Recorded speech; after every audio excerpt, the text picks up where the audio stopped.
सबसे पहले आज मैं आपको बधाई देता हूं कि एक प्रयास जो नीतीश जी के द्वारा किया गया, बिहार के मुख्यमंत्री के द्वारा, वो एक बहुत ही सराहनीय कदम है।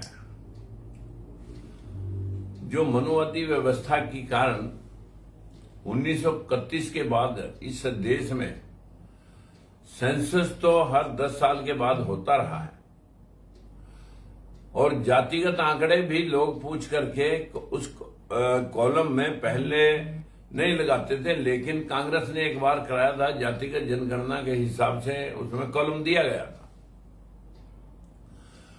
लेकिन सार्वजनिक न कांग्रेस ने किया था और न बीजेपी उसे करने के पक्ष में है।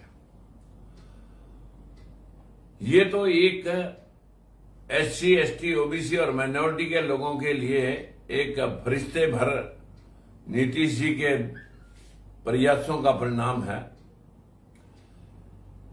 कि जो बिहार के आंकड़े आए, हम तो हमेशा 52% का ही राग आलापते थे कि 1931 में बैकवर्ड क्लास की जनसंख्या 52% थी और शेड्यूल कास्ट की जनसंख्या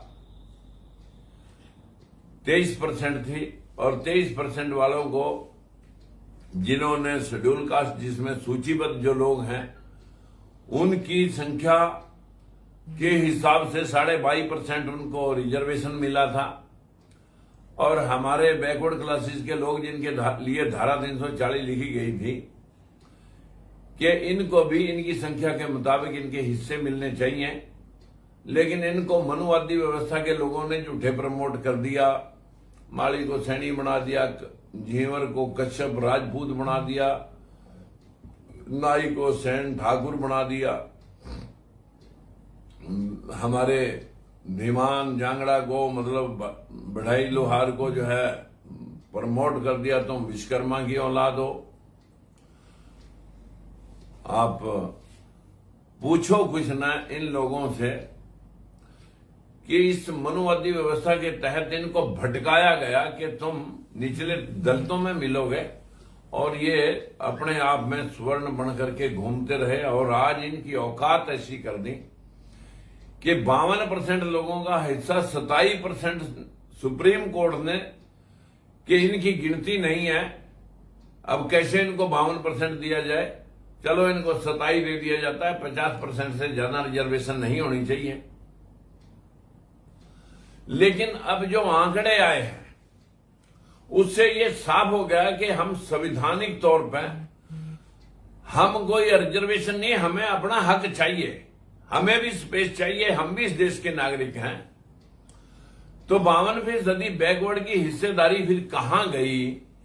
आज 63% का आंकड़ा जो बिहार के अंदर आया है और बाकी के स्टेटों में भी 55-58% तक ये आंकड़ा जा सकता है।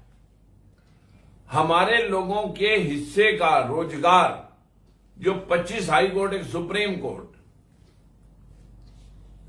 बैकवर्ड का एक आध को छोड़ करके कोई जज नहीं, 600 जजों में 1% भी हिस्सेदारी नहीं आई। शेड्यूल कास्ट की भी 3% की हिस्सेदारी है, 17-18 जज हैं। देश में 40-50 यूनिवर्सिटियां हैं जिनको केंद्र सरकार चलाती है।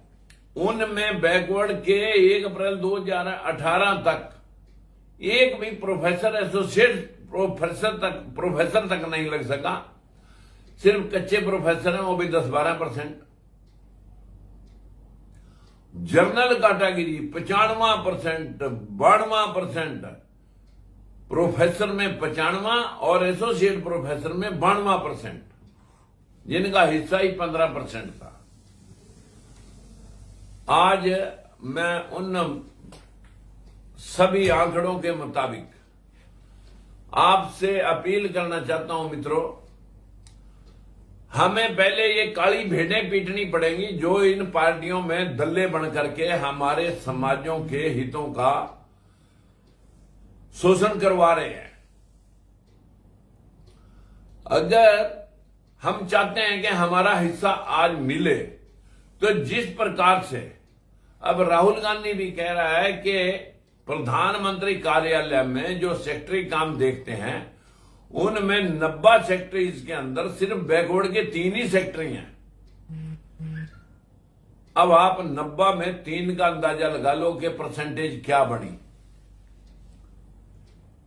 मित्रों, जो 3% भी हमारे लोग आज तक प्रधानमंत्री कार्यालय में जो हमारा बैकवर्ड का प्राइम मिनिस्टर का होने का दावा करता है और सुप्रीम कोर्ट में एफिडेविट देता है कि हम जातिगत जनगणना नहीं करा सकते, और नीतीश ने जब ये जनगणना कराई है तो जात पात के जहर घोलने का आरोप मोदी जी लगा रहा है, जो अपने आप में अपने आप को बैकवर्ड कहता है। साबित करें मोदी जी, आप बताएं कि हमारे हिस्से के रोजगार, हमारे हिस्से की ब्यूरोक्रेसी, हमारे हिस्से की इंडस्ट्री, हमारे हिस्से के कर्मचारी अधिकारी वो कहां हैं। अब तो आपने यूपीएससी को भी पास ऑन कर दिया। आप डायरेक्ट जो है ना, ब्यूरोक्रेट जो सेक्रेटरी हैं वो डायरेक्ट ही भरने लग गए। यही खेल बीजेपी हिंदू मुसलमान के नाम से खेलना चाह रही है। हमारे इन बैकवर्डों को कब अकल आएगी? सबसे पहले मेरे सभी बैकवर्ड भाइयों से विनती है कि जो लोग कांग्रेस में जुड़े हुए, कांग्रेस से, जो लोग बीजेपी में जुड़े हुए बीजेपी से, और जो अन्य पार्टियों में जुड़े हुए हैं उनसे, जिस जिस प्रदेश में जिस जिस पार्टी की सरकार है, उन सब से 2024 के इलेक्शन से पहले जो आपका हितैषी है उनसे आप सवाल करें कि जब आपकी सरकार इस प्रदेश में, कांग्रेस की भी 10 स्टेटों में सरकार है, जब नीतीश जी जनगणना करा सकते हैं, तो राहुल जी आप हमें क्यों भटका रहे हो? आप 10 स्टेटों में जातिगत जनगणना को स्टार्ट कराइए और इलेक्शन 2024 में अभी 6 महीने हैं, उससे पहले पहले ये आंकड़े जनता के सामने रखें कि आपके स्टेटों में बैकवर्ड क्लासेज की क्या पोजीशन है। अन्यथा इस देश की 76 साल की आजादी में लगभग 55-60 साल कांग्रेस ने ही राज किया। वो परिवार आज सवाल कर रहा है कि मोदी जी ने बेरोजगारी इतनी बढ़ा दी। वो सवाल कर रहे हैं कि महंगाई इतनी बढ़ गई, भ्रष्टाचार इतना बढ़ गया। अरे इस देश के जन्मदाता जो इतने लंबे देर तक राज कर गए, उन लोगों ने संवैधानिक ढांचे को मूल रूप से मजबूत करना था, जिसमें सबकी सहभागिता होती। बात आरक्षण की नहीं थी, बात थी सहभागिता की। ईडब्ल्यूएस का रिजर्वेशन आप 10 मिनट में पास कर देते हो, और बैकवर्ड क्लासेस के लिए आप 6-6 साल तक घुमाते रहते हैं। और आज भी जातिगत आंकड़े आप डिस्क्लोज नहीं करना चाहते, उनको सार्वजनिक करने में आपको आपत्ति आ रही है। तो मेरी सबसे पहले ये जो बिल लेके आए, महिला आरक्षण बिल, अगर आप बैकवर्ड क्लासेस की, शेड्यूल कास्ट की, माइनॉरिटी की महिलाओं के लिए उनके हिस्से का जो प्रतिनिधित्व है, अगर उनको नहीं देना देते, तो फिर तो सारी आप ही की अपनी सारी वो स्त्रियां जो आपकी घरवालियां हैं, आपके परिवारों की से संबंधित हैं, पहले तो आप एक ही सीट पर लड़ने के काबिल थे, अब आपको 2-2, 3-3 सीटें महिलाओं को लड़वाएंगे, अपने घरवालियों को, और बाकी की जो अपने परिवार रिश्तेदारों के लोगों को आप भेज देंगे। जो SC, ST, OBC माइनॉरिटी के लोग हैं, उनकी महिलाओं का कोटा, आप महिलाओं का quota, SC, ST, OBC minority के औरतों का कोटा, उसमें डिस्कस प्रावधान करें। और जो जातिगत आंकड़े बिहार से आए हैं, पूरे देश के अंदर ये आंकड़े शासन और प्रशासन में सुनिश्चित करें। अन्यथा हम समझ चुके हैं कि आप ये जातिगत जनगणना क्यों नहीं कराना चाहते। यही एक पेच है, इस पेच को अब खोलना पड़ेगा। और मैं सारी जनता जो SC, ST, OBC के भाई हैं, पहले इन काली भेड़ों को अपने अपने एरिया में इनको जूत मारें जो ये लोग आपको लुटवा रहे हैं, ताकि जो हैं जो इन पार्टियों में बैठ करके हमारा प्रतिनिधित्व करने की बजाय सिर्फ अपना पेट पालने का काम करते हैं और अपने लोगों के साथ दगा करते हैं। हम सब ने इनको ही देखना पड़ेगा जो इन पार्टियों ने तित्रपाल रखे हैं। इन बैकवर्ड क्लासेस के विशेष तौर पर मैं कहूंगा, बहुत सारे लोग आज बहुत मोटे मोटे पेट फैला करके आप लोगों को पैसे के बलबूते खरीदते रिझाते हैं कि हमें बड़ी पार्टी का टिकट मिल गया है, तुम्हें बेचने का लाइसेंस मिल गया और तुम्हें बेच करके हम अपना घर भरेंगे। तो हमारे बैकवर्ड क्लासेस की जो आज 62, 63, 65% तक आबादी जा रही है, भाई उसके हिस्से का 50% हिस्सा तो उन्हें मिल जाना चाहिए था। आप इतनी देर से इस क्षेत्र में राजनीति में लगे हुए हो, आप कभी कांग्रेस में कभी बीजेपी में फिरका परस्ती करके अपनी रोटियां सेक रहे हैं। मैंने साथियों आपके लिए एक बार नहीं, आपके साथ हो रहे भेदभाव के लिए बंसीलाल से टकराव किया। जब 5 भर्तियों में उन लोगों ने हमारे दलित और पिछड़े को 20% से 10, बैकवर्ड 10, शेड्यूल कास्ट 10, 20% से आगे जब भर्ती में हिस्सा नहीं मिला, 5 भर्तियों के बाद उससे विरोध किया तो वहां मंत्री पद और एमएलए छोड़नी पड़ी। चौटाला बनाया 3200 जेपटी टीचरों की भर्ती में। उस व्यक्ति को जिसको हमने सर का ताज पहनाया था, हमारे को मुकदमे में उलझाता है और इस देश के उन 70% SC, ST, OBC जो हमारे बच्चों ने एग्जाम पास किया था, उस लिस्ट को फाड़ के नई लिस्ट लगाता है और आपके सामने उसी की 10 साल की जेल काट के आता है जो भेदभाव किया गया था। यही पोजीशन आपने पिछले दिनों बीजेपी और कांग्रेस के अंदर देखी है।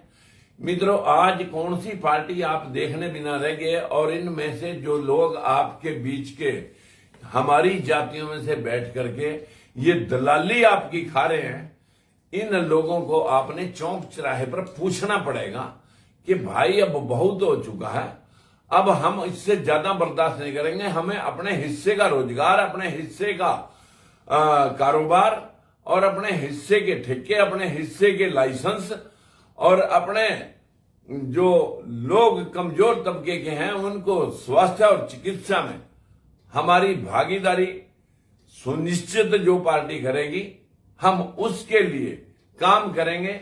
लोकतंत्र सुरक्षा पार्टी प्रण लेती है कि हमने 100% आरक्षण का, एक परिवार एक रोजगार का, और किसान और मजदूर को एक तहसील में कितने किसान हैं कितने मजदूर हैं, आधी लेबर सरकार से देने का और आधी लेबर किसान से देंगे, जाके मजदूर को उसकी 2 गुनी पगार मिल जाए और किसान को आधे रेट में मजदूर मिल जाए। बुढ़ापा, विधवा, विकलांग पेंशन हम 10,000 रोजगार मिलने तक और 5,000 विधवा विकलांग पेंशन देने का दम इसलिए भरते हैं कि बाहर के देशों में भी जो नागरिक हैं जो वृद्धावस्था में पहुंच जाते हैं उनको सिक्योरिटी और उनको सहयोग दिया जाता है। सभी दुनिया का ऐसा दस्तूर है। लेकिन मेरी आपसे हाथ जोड़कर विनती है, पहले इन लोगों से पूछ लो जो ये लोग ढंडोरा पीट रहे हैं, सारी पार्टियों के लोग हम जातिगत जनगणना के पक्ष में हैं। भाई अपने अपने स्टेटों में जातिगत जनगणना कराओ, बाद में लोगों को लॉलीपॉप देना। कांग्रेस के पास भी 10 स्टेटें हैं और आप पार्टी के पास भी 2 स्टेटें हैं और भी कई पार्टियों के पास जो अपने स्टेटों में जो रूल कर रही हैं पार्टियां, वो जातिगत जनगणना डिस्क्लोज करें और 2024 में आम हमारे SC, BC, SC, ST, OBC और माइनॉरिटी को उस पार्टी के 7 स्टेट में लगे जो पार्टी जातिगत जनगणना का पक्ष लेकर के जातिगत जनगणना शुरू करा रही हो। और लोकतंत्र सुरक्षा पार्टी FD आप साथ देते हैं तो हम आपको हल्फ उठा करके कह सकते हैं कि हम आपके साथ बेईमानना नहीं होने देंगे, आपको न्याय दिलाएंगे, आपके हिस्से का रोजगार दिलाएंगे। यही बात कहने के लिए आज मैं आपके बीच में हूं। आपसे हाथ जोड़कर विनती है, फिर एक बार कहता हूं कि काली भीड़ों को आप इनसे पूछें कि आप अभी तक क्या कर रहे हैं, जो 4-4, 6-6 बार हमारे SC ST OBC के MP MLA बने, कि इन्होंने हमारे साथ ये दगा क्यों होने दिया। नमस्कार।